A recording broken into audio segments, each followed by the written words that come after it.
So last topic है zeros. ठीक है, तो अल्फा और बीटा हम जीरोस लेते हैं। सिमेट्रिक फंक्शन मतलब अल्फा की जगह तुम बीटा रख दो, बीटा की जगह अगर अल्फा रख दो तब।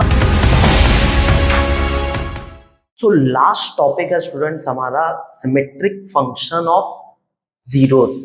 ठीक है, तो सिमेट्रिक फंक्शन देखो इतना टेंशन नहीं, सिंपल करते हैं। अल्फा और बीटा हम जीरोस लेते हैं। सिमेट्रिक फंक्शन मतलब अल्फा की जगह तुम बीटा रख दो, बीटा की जगह अगर अल्फा रख दो तब भी पूरे उसमें कोई फर्क नहीं पड़ेगा, पूरे एक्सप्रेशन में नो चेंज। मतलब अल्फा और बीटा को अगर इंटरचेंज भी कर दे तब भी no effect on the expression. ठीक है, तो symmetric function of quadratic polynomial यही बोलता है कि अगर हम जीरोस को इंटरचेंज भी कर देते हैं तो उसमें कोई चेंज नहीं, एक्सप्रेशन में कोई चेंज नहीं आएगा। फॉर एग्जाम्पल मान लो कि अल्फा की वैल्यू है 2 और बीटा की वैल्यू है 3।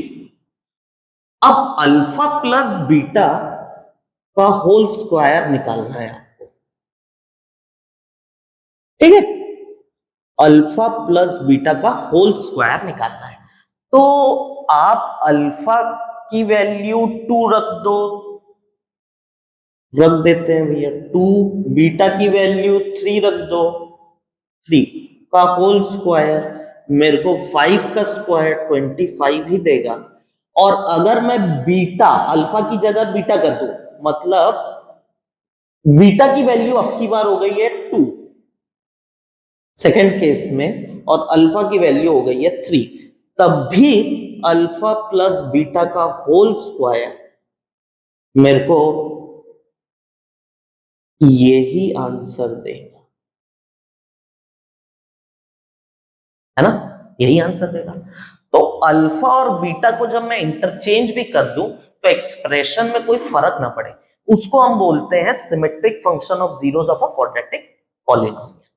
ठीक है, तो नाम देख के इतना घबराना नहीं है, सिर्फ इंटरचेंज करने से कोई इफेक्ट ना पड़े, ऐसा खेल है। ठीक, तो ये हमारा लास्ट कंसेप्ट है।